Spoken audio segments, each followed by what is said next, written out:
الحمد لله وكفى وسلام على عباده الذين اصطفى أما بعد فأعوذ بالله من الشيطان الرجيم بسم الله الرحمن الرحيم قل لا أسألكم عليه أجرا إلا المودة في القربى صدق الله مولانا العظيم إن الله وملائكته يصلون على النبي يا أيها الذين آمنوا صلوا عليه وسلموا تسليما اللهم صل على سيدنا ومولانا محمد وعلى آله وعترته بعدد كل معلوم لك. تمام احباب ذوق و شوق کے ساتھ درود پاک کا ہدیہ پیش کیجیے گا. الصلاۃ والسلام علیک یا سیدی یا رسول اللہ وعلى آلک و اصحابک یا سیدی یا جدی یا حبیب اللہ. مولاي صل وسلم دائما ابدا على حبيبك خير الخلق كلهم هو الحبيب الذي ترجى شفاعته لكل هول من الاهوال مقتحم. نہایت ہی محترم اکابرین و علماء و مشائخ و عظام، مہمانان و عوام اہل سنت والجماعت، آج کا ہمارا یہ نشست جو کہ معمول رہا ہے محفل ذکر کی مناسبت سے، اور اس بارش کو ماہ محرم الحرام کے مناسبت سے اور واقعہ کربلا کی مناسبت سے محبت و عظمت اہل بیت جناب سیدنا مولانا محمد مصطفیٰ صلی اللہ علیہ وسلم مبارک کے ساتھ منسوب کیا گیا ہے. اللہ کریم کی بارگاہ میں دعا ہے کہ یہ صورت سے نکل کر حقیقت میں تبدیل ہو، اور یہ نسبت ہماری باطن میں، یہ محبت ہمارے باطن میں رہے، اور اللہ کریم ہماری یہ محبتیں ہماری جان نکلنے تک، حشر تک قائم و دائم فرمائیں. وقت مختصر ہے اور اب انشاءاللہ العزیز اثر خطابات شاید اس کے بعد ہی ہوں گے. مختصراً قرآن عظیم الشان کی 2 آیے کریمہ جس میں اہل بیت کا تذکرہ خیر ہوا ہے. ویسے تو بہت سارے آیات ہیں. ازواج مطہرات، ہمارا عقیدہ ہے کہ حضور کے اہل بیت یہ صرف 5 تن پاک مبارکین نہیں ہے، بلکہ حضور کے جو ہماری مائیں ہے ازواج مطہرات ہے، ام خدیجہ سے لے کر جناب سیدنا عائشہ صدیقہ، جناب صفیہ، جناب میمونہ، جناب زینب، یہ سب امہات المومنین اہل بیت کے اندر شامل ہیں. اگرچہ عرف میں یا ان روایت کی بنا پر کہ جہاں ان مبارکین کو اللہ کے محبوب نے کچھ مواقع پر اپنی چادر مبارکہ میں لے کر یا ارشاد فرما کر ان کو ایک خاص مقام کا یا اس کی خاص جو ہے ایک فضیلت کی طرف اشارہ فرمایا ہوا ہے، لیکن اصل خلاصہ یہ ہے کہ تمام کے ساتھ محبت کرنا ایمان کا حصہ ہے. اللہ تبارک و تعالیٰ نے جو ارشاد فرمایا ہوا ہے، آیت تطہیر جس کو کہا جاتا ہے، اس کا اگر آپ شان نزول دیکھ لیں اس واقعے میں کیا ہے. اللہ کے محبوب کی ازواج مطہرات کی طرف خطاب ہے. اپنے گھروں میں اللہ کا ذکر کرو، قرآن کا تلاوت کرو، نماز کی پابندی کرو، زکوٰۃ ادا کرو، اللہ اور اللہ کے رسول کی اطاعت کرو. بے شک رب کریم چاہتا ہے لیذھب عنکم الرجس اہل البیت، کہ تم سے ہر قسم کی گندگی پلیتیوں کو دور فرمائے اے میرے محبوب کے گھر والوں.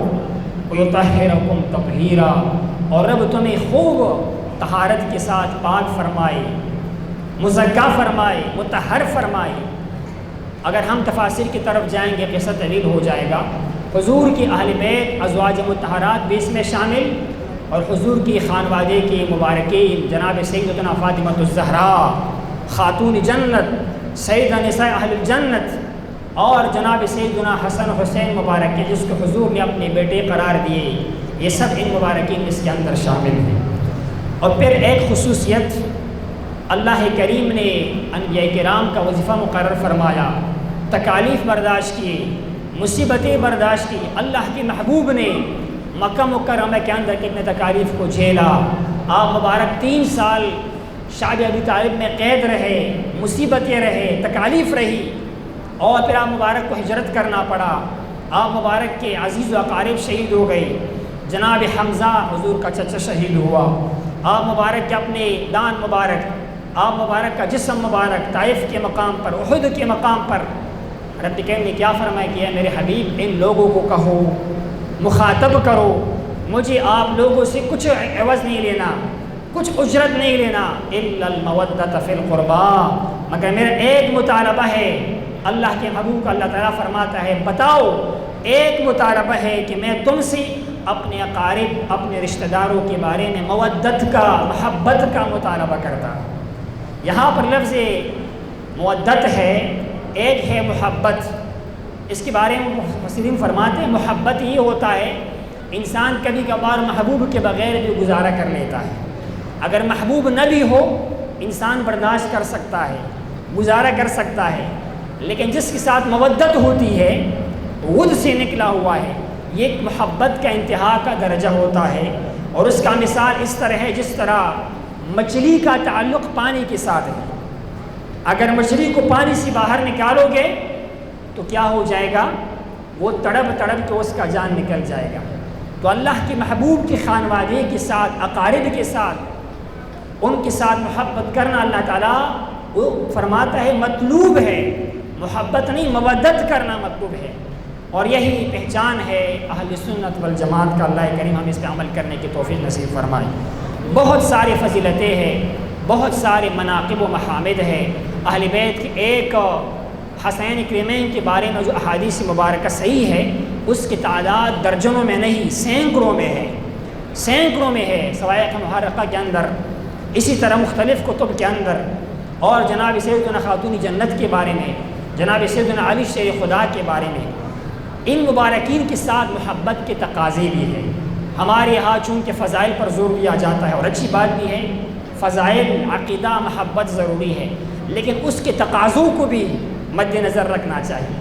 سب سے بڑی بات یہ ہے، ہمارا عقیدہ ہے کہ ان مبارکین کو یہ مقام مرتبہ کس ہستی کی نسبت سے ملا؟ اللہ کے محبوب جناب سیدنا محمد مصطفیٰ صلی اللہ علیہ وسلم مبارک کی خانوادہ ہونے کی وجہ سے آپ کے گھر میں مبارکین پیدا ہوئی، آپ کی نظروں میں رہے، آپ کا خون ان کے خون میں شامل ہے، اس کی وجہ سے ان کے مقام و شرافت حاصل ہوا ہے۔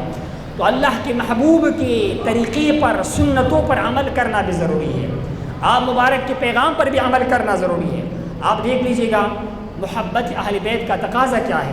ایک تقاضا تو یہ ہے جو حضور نے بھی اس کے بارے میں فرمایا اذکرکم اللہ فی اہل البیت، میں اپنے اہل بیت کے بارے میں تمہیں اللہ کا یاد دلاتا ہوں، ان سے بھلائی کرو، اچھائی کرو، اچھا سلوک کرو۔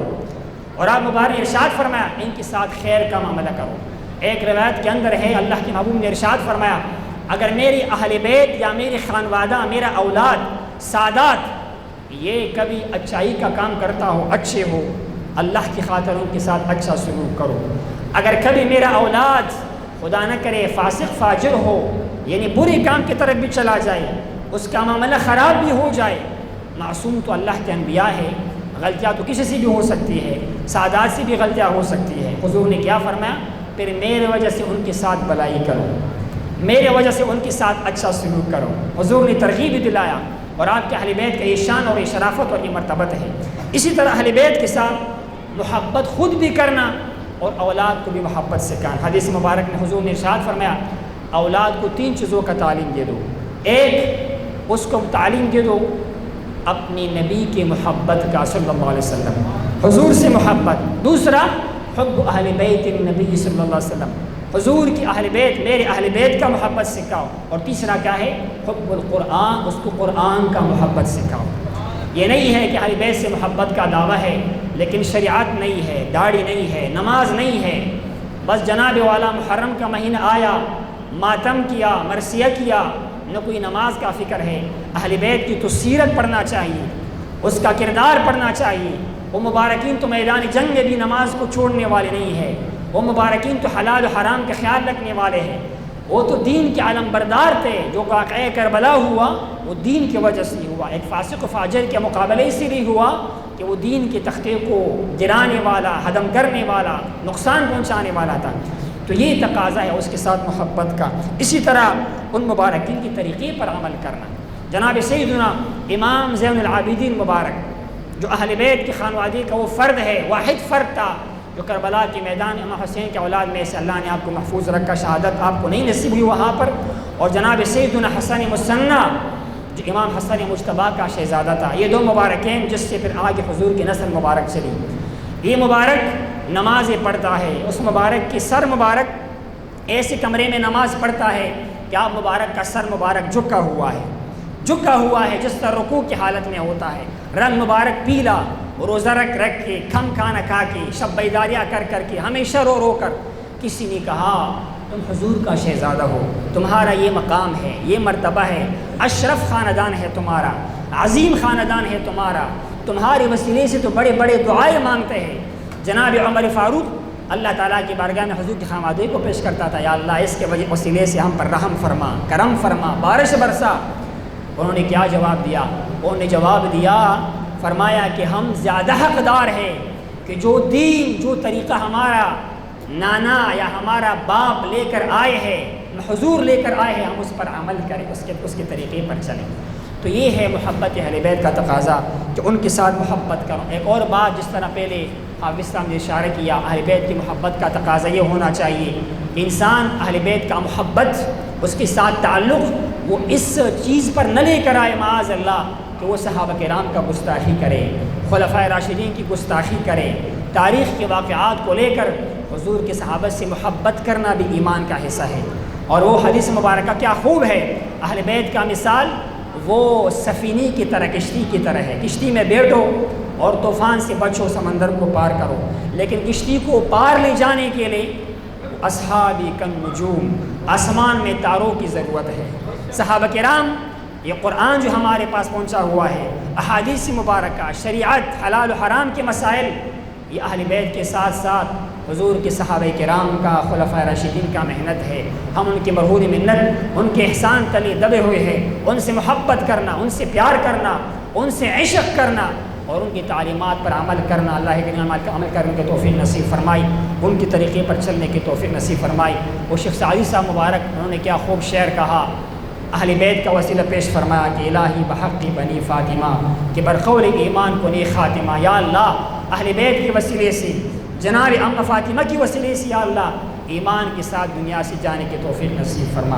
اگر دعوتم رد کنے والقبول منو دست دامان آل رسول علیہ الصلاۃ والتسلیمات۔ یا اللہ دعوت ہے، ہم دعا کر سکتے ہیں، قبول کرنا تیرے اختیار میں ہے، رد کرنا تیرے اختیار میں ہے، لیکن میرے ہاتھ میں حضور کی اولاد کا دامن ہے، سعادات کا دامن ہے، اہل بیت کا دامن ہے۔